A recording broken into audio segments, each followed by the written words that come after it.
Over there, the low huts. I can smell them. I've told Ash to rig up some lights. I'll be with you shortly. Right. Need gumbo!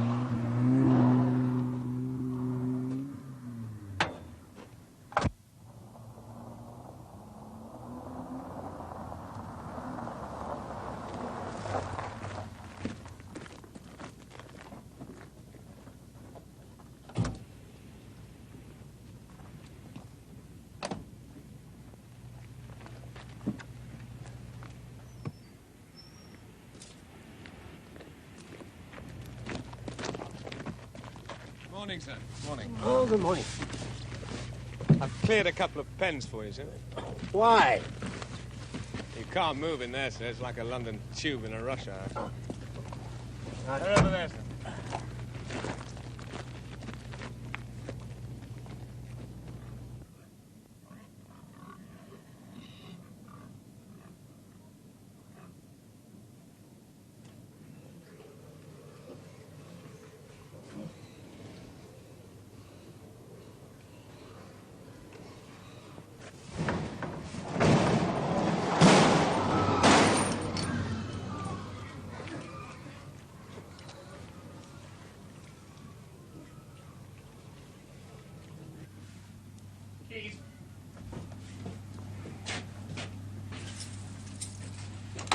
Is this exactly as it was? Yes, Doctor. Door at each end, both padlocked.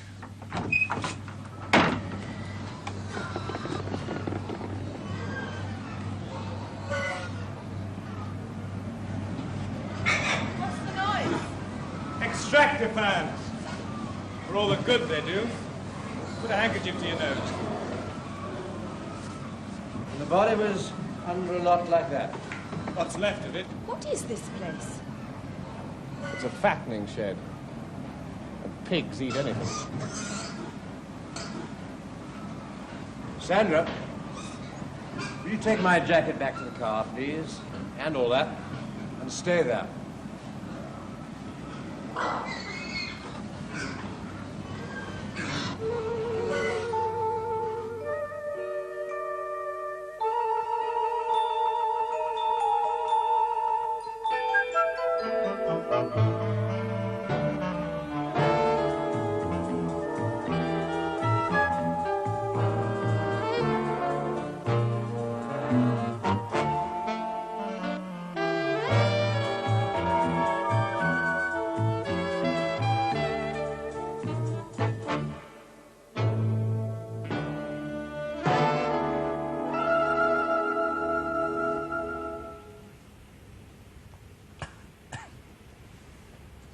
Drink it up.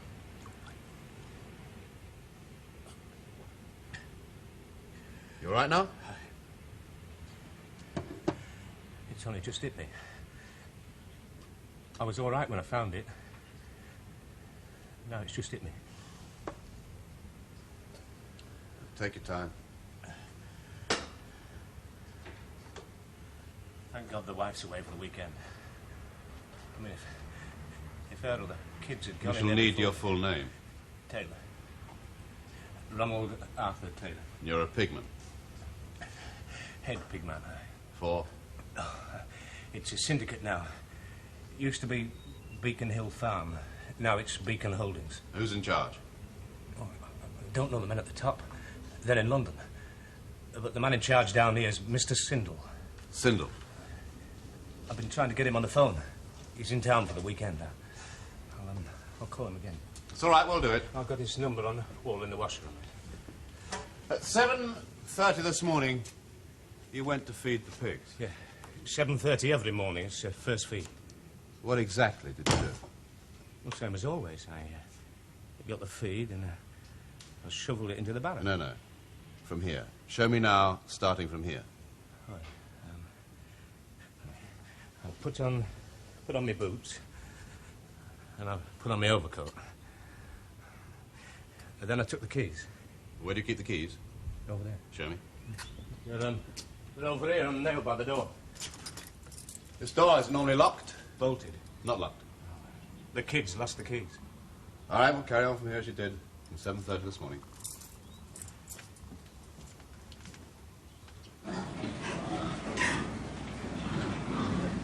Sergeant, would you call my case?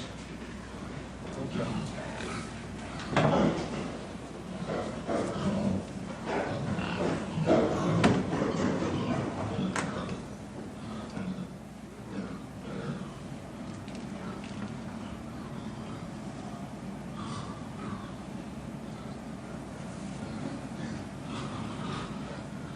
Bring up, fellows.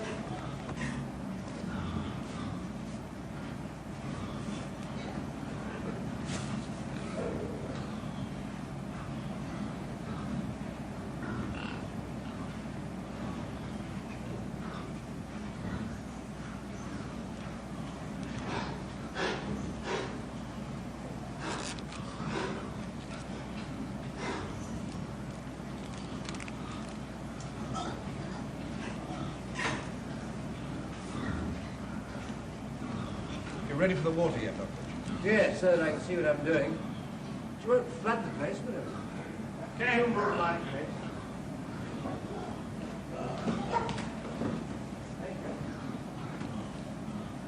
Somebody go down to the farm for a couple of drinks? No, half Then I topped up the barrow with the barley meal and I took it in them sheds. Then what? Well, then I fed them.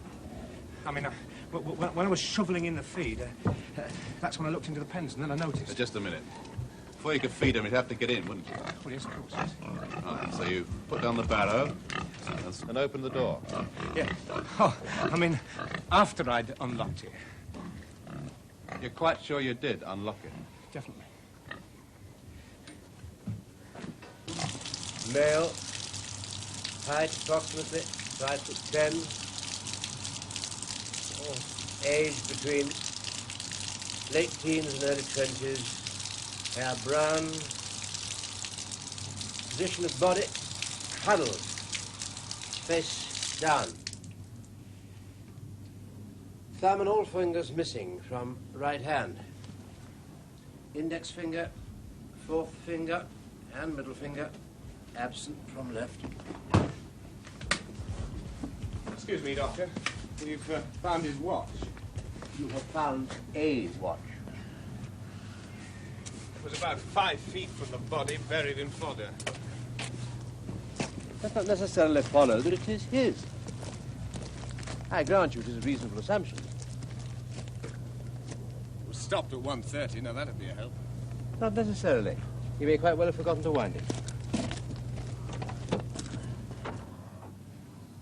You're absolutely certain that you locked up last night? Oh, yes, sir. Definite. At 7, after the evening feed. So from 7 o'clock last night until 7:30 this morning, that's 12 and a half hours, that shed was locked tight. Yes, sir, that's right. Why? What? Why do you lock up your pigs? You frightened someone's going to steal them? Oh, it's special instructions from Mr. Sindel. We've got to lock up on account of the students Students? from the university. Could be. Nothing you can tell from the clothing. Well, there's precious little clothing left. Pigs are kept in unnatural conditions. To quote your colleague, they will eat anything. Nor the personal belongings? Yeah, we've got coins, comb, remains of a ballpoint pen, paperclip, cigarette lighter. Paperclip. Yes, he might have been a clerk. On the other hand, I have here what would seem to be the remnants of a scarf. Red, white and black. University colours. Indeed. I understand they raked up mortise lock key after I'd left. Yes, we're checking on that. No sign of a wallet or papers? Not as yet. If your fellows choose to stay around with the pigs until nature takes its course. No idea yet, I suppose, how he died? You have to wait for the PM. Can I rule out foul play? Oh, certainly not on the part of the pigs. I can hardly arrest 160 swine. Now, tell me about this student, will you? Well, I told your governor earlier. There were 2 of them. They come round about a fortnight back. Can you describe them? There's this girl. She had long, brownish hair. She was wearing trousers, I think. Then there was this bloke. Tell me about the bloke. He had long hair. What colour? brown, too, I think. How old? Couldn't have been more than about 20. How tall? As tall as me? Yes, about that, yeah. How did you know they were students, hmm? Well, I've seen them before, didn't I? Did you? Yeah, but by that time there was a whole bunch of them. When? It was about 2 months back. Ash. The university, will you? The senior proctor's office. What? I'll try him at his home first. What were they doing? They were trying to let the pigs out, weren't they? What for? Well, don't ask me. Nothing better to do, I suppose.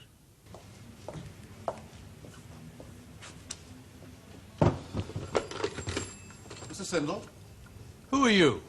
Chief Inspector Fleming. Oh, the police. I was just about to call you. Why?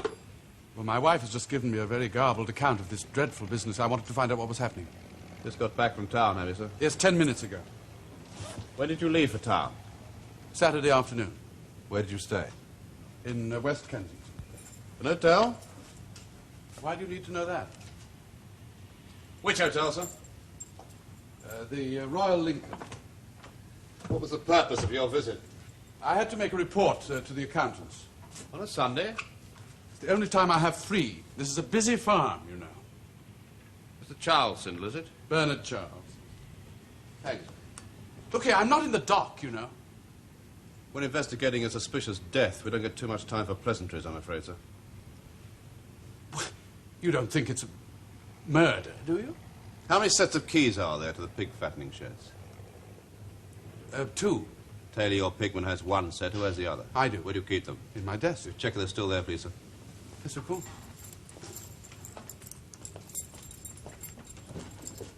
Just leave them where they are. We'll let you have them back later today.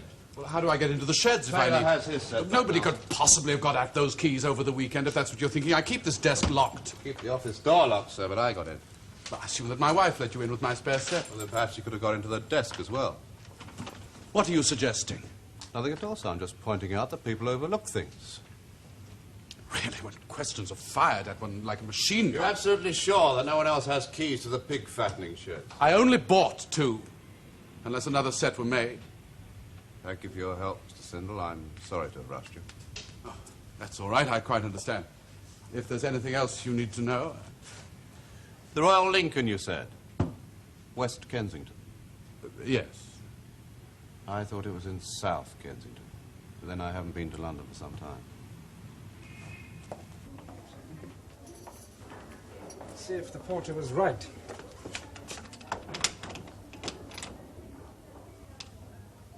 Yes, I'm sorry to say he was. Oh, Maitland, would you go downstairs and ask Professor Creasy to come to room 37 as quickly as he can, please?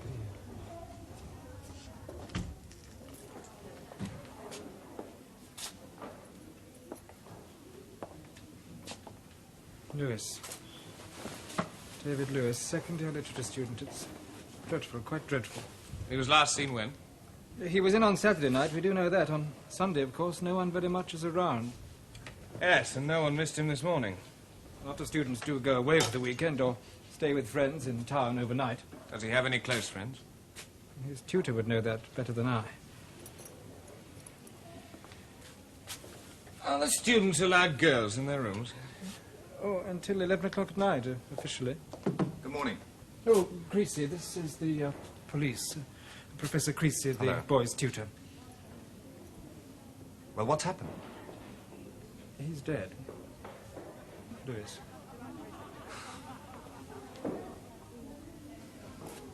Was it suicide? Well, we've no reason to think so, sir. Why do you ask? He has attempted it before. Has he? Yes. When? Midsummer term, about 6 months ago. How? By drowning. Why didn't we hear of this? There was some doubt about it at the time. It might have been an accident. It was, of course, on college premises. You obviously didn't think it was an accident, sir. No. Why do you think he tried it? I don't know. Usual reasons. Overtired, overstrained, depression, fear of failure, proud parents. Yes. Where are his parents? In Birmingham, I think. I can get their address from the registry. Thank you. Just how serious was this attempt? Immediate first aid in our medical faculty. He was then referred to his own doctor.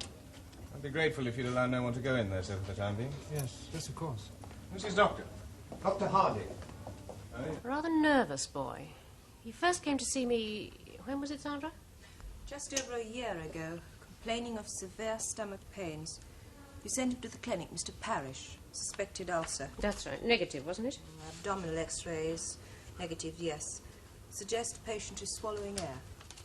Swallowing air? It's not unusual in highly nervous people. Causes a lot of flatulence, and you sometimes get misleading symptoms. Neurotic type, you say?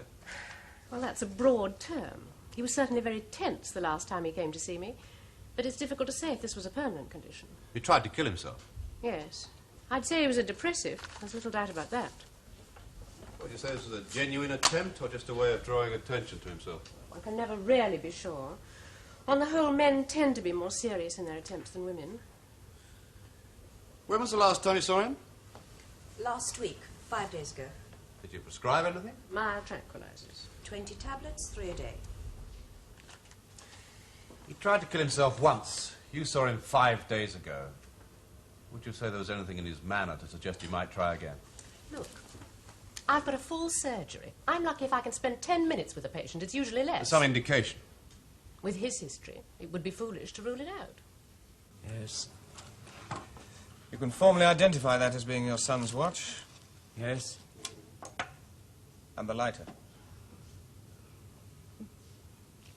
Yes. We gave him that 2 Christmases ago. Thank you very much, Mr. Lewis.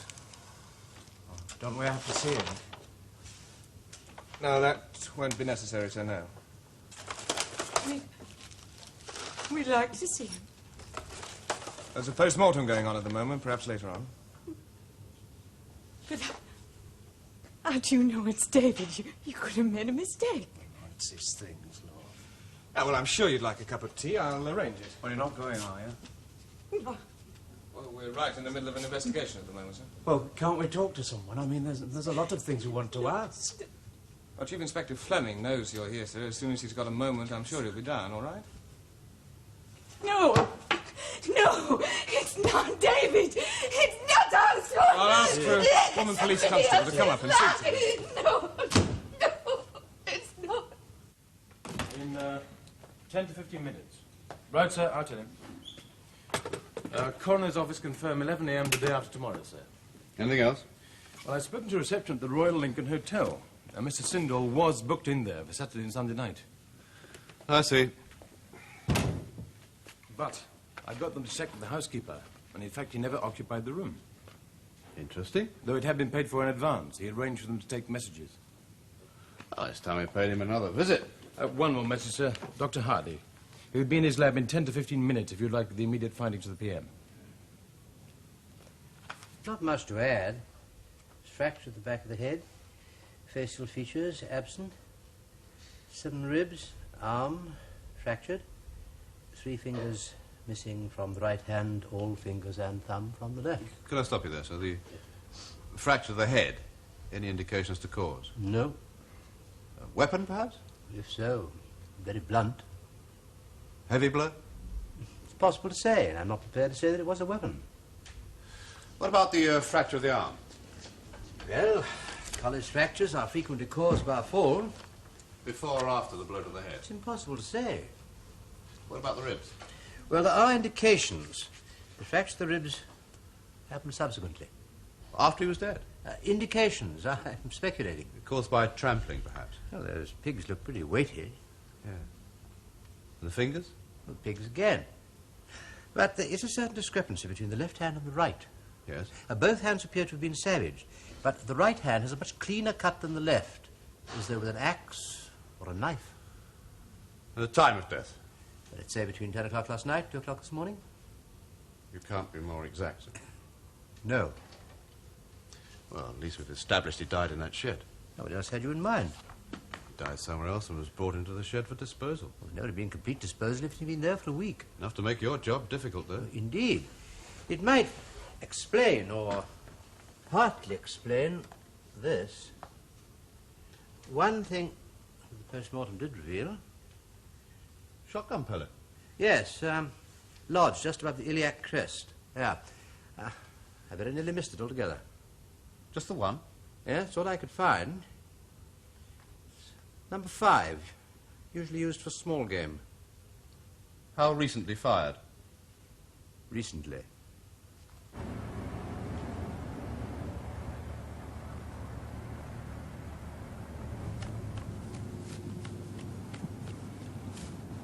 Well, do they know what they're looking for? Well, number 5 cartridge, sir. Recently fired. Also, better check all the walls of the farm buildings for pellet marks. Now, where's the local lad? Moss?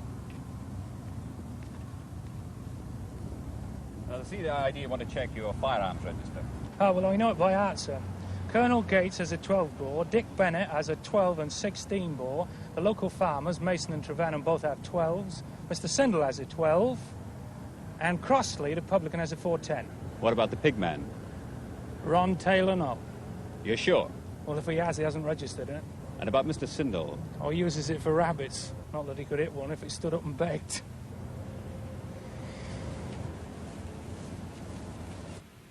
When was it last cleaned? After it was last fired. When was that? Last week sometime, Thursday, I think. Can I see your cartridges, please, sir? Yes, of course.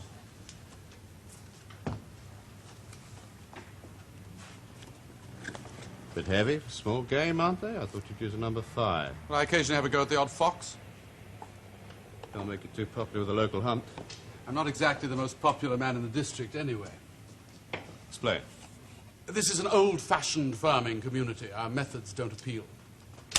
Factory farming. Yes, the fact that we employ local men at bonus rates so they earn twice what they ever earned before is conveniently ignored. I hear you're not too popular with the university students either. A bunch of long-haired kids and a few old women from the village who've got hold of the fancy notion that a pig is brimming over with happiness, rooting about in a filthy farmyard in the freezing cold, watching its litter decimated by disease and suffering unnamed tortures if you keep it in a heated shed and feed it properly. So they've been demonstrating? Yes, a couple of times. What was your reaction? They were trespassing. I saw them off. With this? I had it with me, and I made sure that they saw it. Though, of course, I never used it. Not even last night? I've already told you I was in London last night, and the night before. At the Royal Lincoln, South Kensington. Did it occur to you that we'd check? I don't know why I'm being interrogated in this manner. I'm questioning everyone who might be able to help, Mr. Sindel. That's my job. And you're not helping me by telling me lies. Oh, very well. I was not in London for the weekend. I was in Leamington. Can you account for your movements in Leamington? If necessary. It is necessary. Look, if you think I had anything to do with the death of this damn fool... Stop wasting my time. I can account for his movements. What my secretary Your means... secretary will explain what she means by herself, without you being present. Feeling a little better now? Yes, thank you very much. I'll give you a few to take away with you. If you feel you need any more, have a word with your own doctor when you get home. Thank you.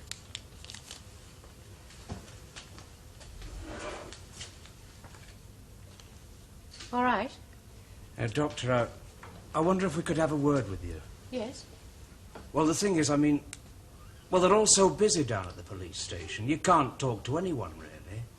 I mean, well, I understand, but it's as though we didn't count.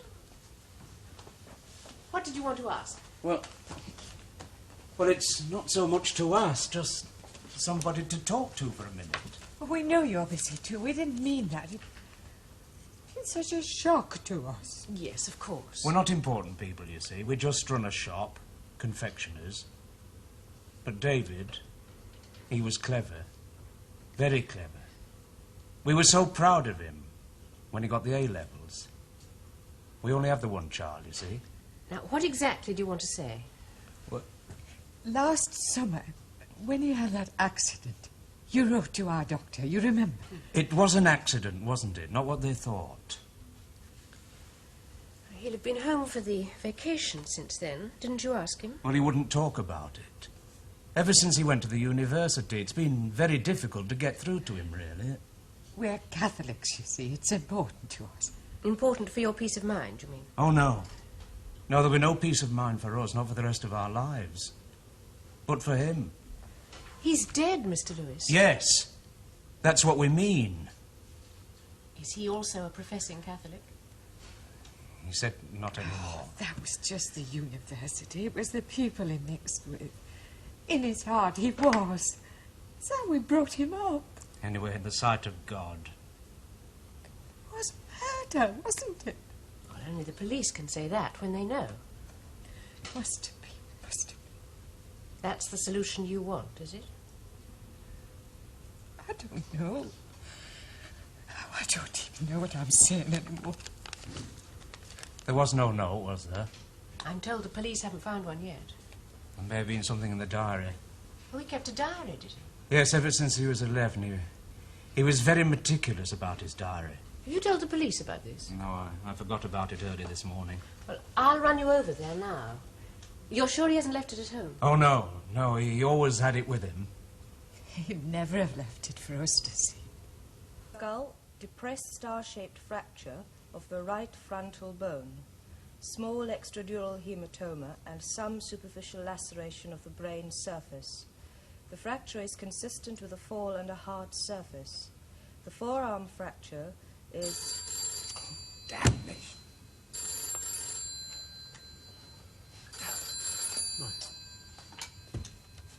Hello? Oh, I'm sorry, he's out. Right. Do you read it that? Skull depressed No, just the last star-shaped... sentence. The forearm fracture No, is... that should be another heading, the one before that. The fall is consistent. The skull fracture is... Yes, I am busy. Packing my equipment.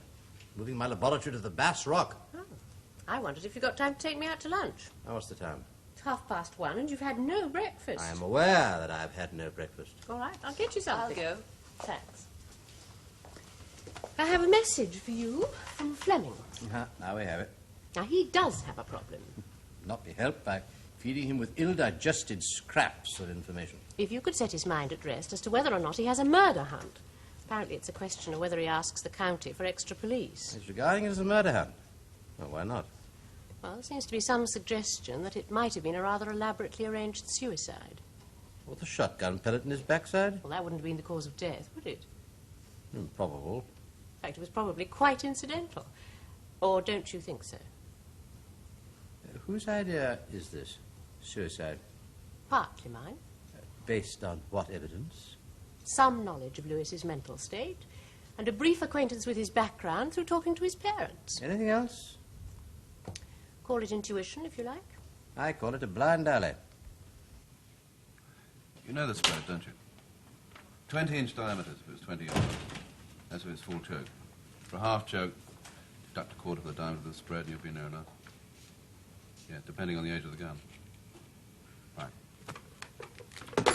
The statement of Mrs. Jean Marshall, Sindel's secretary. Mrs.? Yes, sir? Where's her old man? Air steward. Oh, Frank. Yes. Just had a call from the farm. They found a number 5 cartridge in a spinney about a quarter of a mile from the sheds. Maybe someone potting at vermin, but at least it's fresh. You better get down there. Right. And get hold of the local lad and check over those shotgun license holders. Right. Well, one other thing, the boy Lewis's room, you turned that over, didn't you? Yes. Thoroughly? Twice. Second time with the fingerprint officer. And found no diary? No. Anywhere else in the college you might keep private property? No, I checked.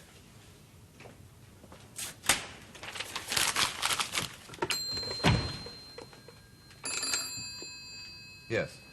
Would you get with the university, please, Senior Proctor? Call me back. Something wrong with it, sir? What do you think? It matches up with Sindel's. Yes, too damn well. They even use the same phrases. They patched this one up together. Look, just tell them I'm not interested in their models. I just want the truth in their own words. And try and keep them apart, will you? Yes, sir. And I'll not leave here until I get it. Any minute now, sir, he's going to start charting for a solicitor. I understand you're all either friends of David Lewis or closely associated with him in some way. I take it you all know what's happened, and I'm sure you all want to help. In particular, we're trying to trace his movements yesterday afternoon and evening. Were any of you with him during that time? I take it that none of you were. Did he indicate to any of you where he might be going on Sunday? Or for what reason? Shall we split him up, sir? In a minute. Did he indicate to you? How do you mean indicate? Did he tell you? Tell me? Yes. No. Or you? I wasn't in college Sunday. Did any of you see him leave the college? Take that as meaning no. All right. Did any of you take part in the demonstration against factory farming during the summer term? Yes, I did. Anyone else? Yes. You? Not my scene. I understand there was a second demonstration, A smaller one, yes. 3 weeks ago. and David was at both. Yes. He was concerned about this, was he? Of course, it's vile. Was there any arrangement made for a third demonstration, a follow-up? We talked about it. It's all cooled down this term. First there's the Vietnam thing, then the South African thing, then there's a Cambridge thing, some are on the Russian writers thing. Busy town. Mad. Do you think it at all possible that David went back to demonstrate on his own yesterday? How can you demonstrate on your own? Why not? Well, because then it's not a demonstration. It's a solipsism. Dave was a solipsist. A lone wolf, you mean? He blew and he blew and he blew that house down. And then all the little pigs went to live in a house made of bricks. The boy's dead. Well, what's that to you? Today's job? Find the villain. And what's tomorrow's job? Beat up a few students. What was he to you? A friend? How close? How close is close? You know he kept a diary? Yes. It's no longer in his room. Do you know who has it? I have. How'd you get it? He gave it to me. When? Saturday evening. Why? Because I asked to read it. I'd like to see that diary. Why? It's his private diary. I promised him no one else would see it. Go with her. Come with me, please. What's the point? You wouldn't understand it. I'll judge that.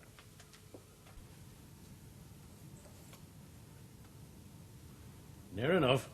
Get out of it. Where were you on Sunday evening? Down the plough playing darts. And there was a dozen of us there to prove it. And in the afternoon? In my shed. Later on, I took a stroll down, look at the pheasants. What time was this? Between 4 and 5.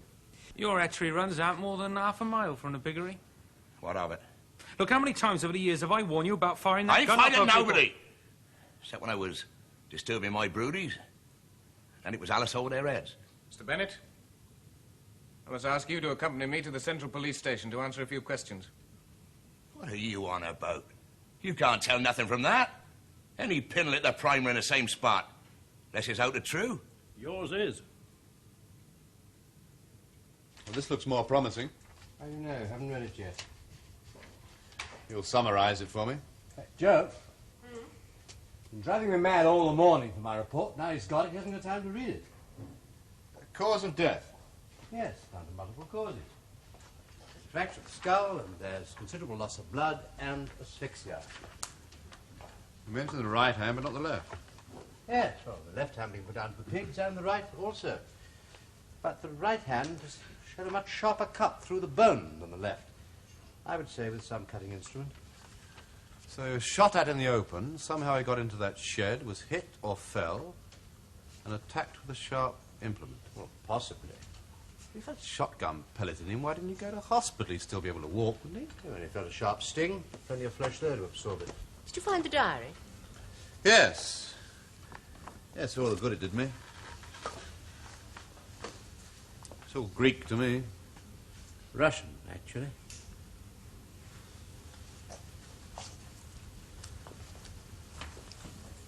Some sections in French, a few in English. Turn up the last entry. That's in Russian, I've had it. No. The creatures outside looked from pig to man, and from man to pig, and from pig to man again. But already it was impossible to say which was which. George Orwell. Hello, pig, pig. Hello.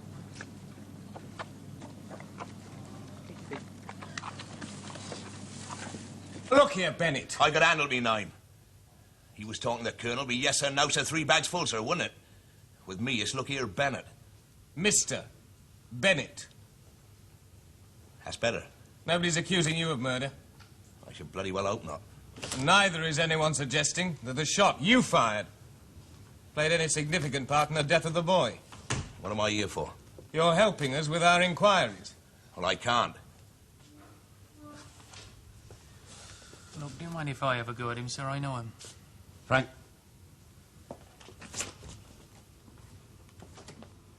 Sir?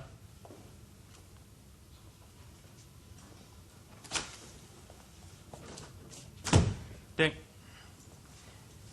when your shotgun license comes up for renewal at the end of the year, I'm the one who has to recommend it for approval, right? And without that license, you lose your job with the colonel, right? Now, if you don't stop arsing about, I'll make bloody sure that you never have a license again.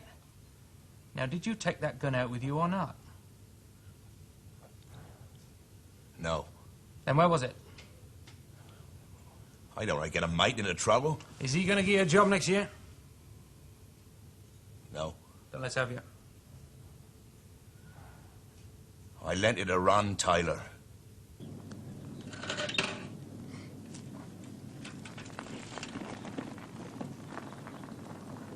No, they're scraps, really. It's hardly a diary in the functional meaning of the word. There are several fragments of existing works. Bit from Tolstoy, bit from Dostoevsky. Death of Ivan Ilyich. What happened to him? He was suddenly subjected to unmerited anguish, finally put to death. Cheerful. But interesting that he should quote from it. Ah, now here's something even more relevant. Tolstoy's Ispoved, Confession. Do you know it? No, I don't. It's a sort of tortured self-analysis of Tolstoy's rejection of orthodox religion. It's very good. Now, that makes sense. Where is your boss? He should be here in a minute, sir. John, Professor Creasy, We have met. we're trying to find a clue to Lewis's behaviour. You're still on that, are you? There's a bit from Bergson on perception. Several fragments from Rimbaud. De règlement de tous les sons. Yes. The need to submit to every kind of experience. Now, if this involves identification... And Rimbaud also dies rather nastily. Yes. But in Ethiopia. What about Verlaine? Dans le vieux porc, solitaire et glacé, deux spectres ont évoqué le passé. John. Anything in there to suggest he was going to do himself in? No, there are no last notes, if that's what you mean. But a distinctly morbid personality, riddled with guilt, which presumably comes from trying to reject his Catholic upbringing. Yes. On the other hand, one shouldn't pay too much attention to this little anthology. Students are, after all, like magpies. They collect thoughts that glint in the sun. Yours might be. Aren't yours? Not in my experience. When they protest, they do it efficiently. But then they are medical students, Hardy, being trained for a practical job. Apprentice mechanics. When the Chief Inspector comes, will you tell him I want him to go down with me to the shed? Meanwhile, I'll be in the lab. Yes, sir. Looks as if you could do with one of my mechanics yourself, Creasy. Eyesight's on the blink. Let him read it himself. Out loud. I can't read. All right?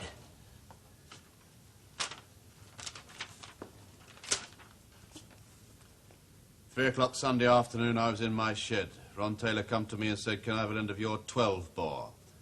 I've just seen a couple of them bloody students round the sheds. I'll let you be back after. This time I'm going to scare the bloody daylights out of them. So I'll give him my gun and cartridge. About 6 o'clock he come back. Give me the gun and said, sorry I've been so long. But darn me, one of them come back a second time, we didn't half make them jump.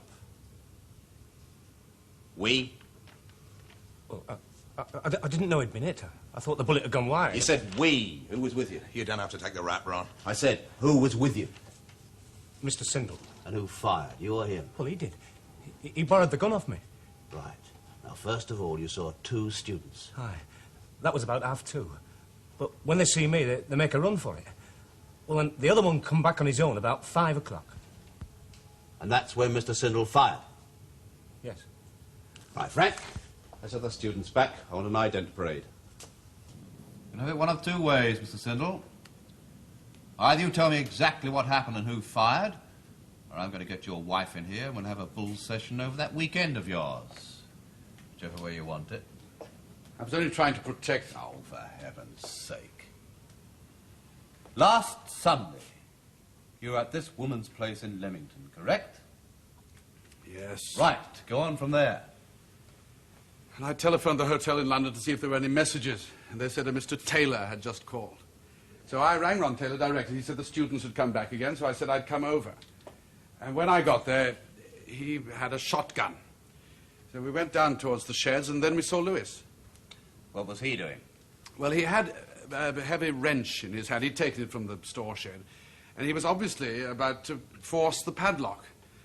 Well, I shouted, and he ran from us, and we ran after him. And when we got to the spinney, I took a pot at him to see him on his way. Well, he didn't stop. I didn't think I'd hit him. Then what happened? And I told Taylor to keep a sharp eye out, because Lewis seemed to be a persistent devil, and then I went back to Leamington. That's all? As far as I'm concerned. But it appears he must have come back a third time.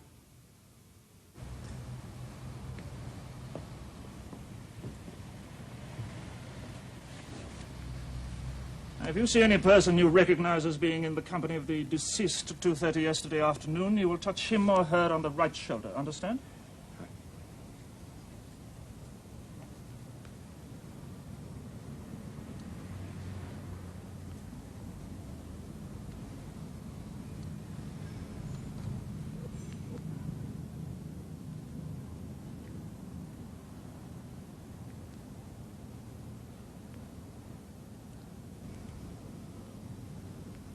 The rest of you may go now.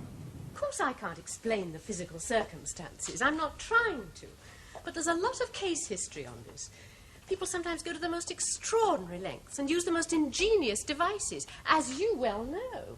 The last time he jumped in the river, he'd done that again. But jumping in the river clearly hadn't worked as far as he was concerned.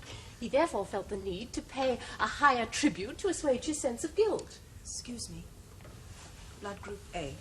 Both specimens? Yes. Right. Now you can type out my rider, the coroner.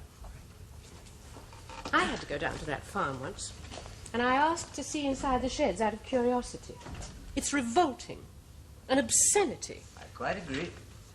But I suppose to a boy in Lewis's state of mind, intent on self-abasement, it might have held a sort of ghastly attraction. Conjecture, pure conjecture. Why did he have this obsession to keep going back? You believe that he cut off his own right hand and then succeeded in concealing the instrument so that a police search party couldn't find it all day. You see, there was a phrase towards the end of his diary, quoting Archbishop Cranmer just after his recantation. This hand hath offended. Joe, there are times when you come out with the most incredible rubbish with the same conviction that you normally talk common sense.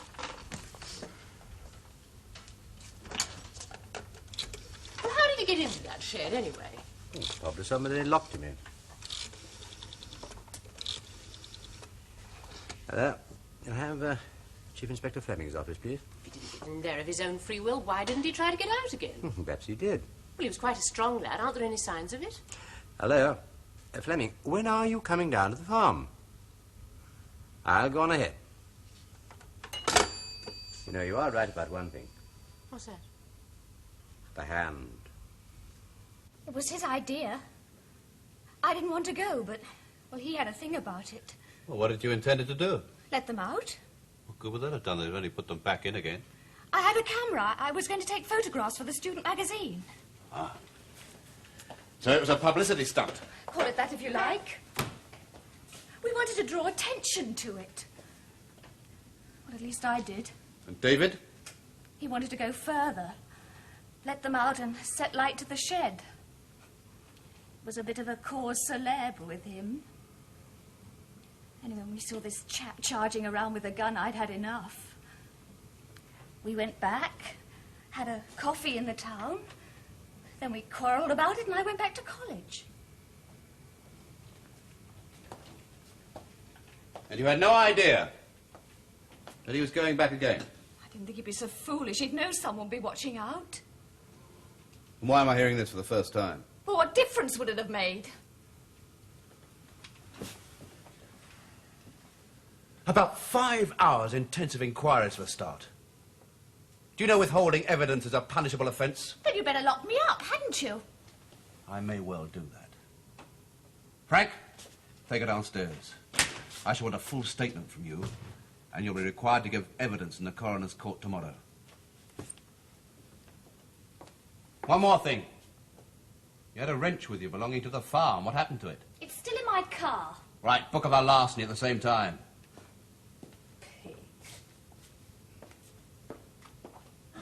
Lights! Now, the fragments of tissue, there, inside the extractor. And the blood stains inside the blades, they're the same group as the boys. All right. Well, you can switch the thing on again, if you like.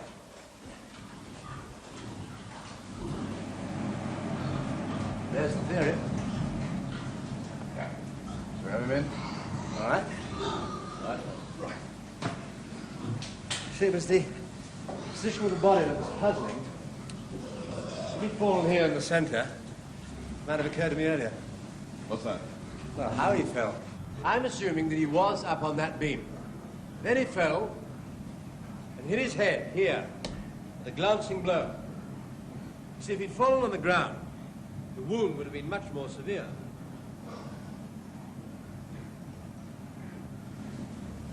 Yes, if he'd remained in the gangway, oh, he probably would have survived. But of course, the electric light switch is outside, isn't it? Yes. So he couldn't see what he was doing or where he was going. His cigarette lighter was empty. Can't have lasted for long. Probably just long enough for him to be able to clamber up onto that beam in order to try and get out by that skylight. And then, probably clutching for support, he put his hand into the fan extractor and lost his fingers. So, fractured his head and his arm. He's probably still conscious and able to crawl about a bit, still trying to get out, until, beneath the weight of the pigs, he died. Well, it was his own fault. He should never have been in here. How was I to know? But you did know. You left that padlock off deliberately to trap him. And when you saw his inside, you locked up for the night and went to bed. Last time I saw him, he was in the gangway. If he'd stayed in the gangway, it'd have been all right. Well, he wanted to teach him a lesson. Take him to the car. What a way to die.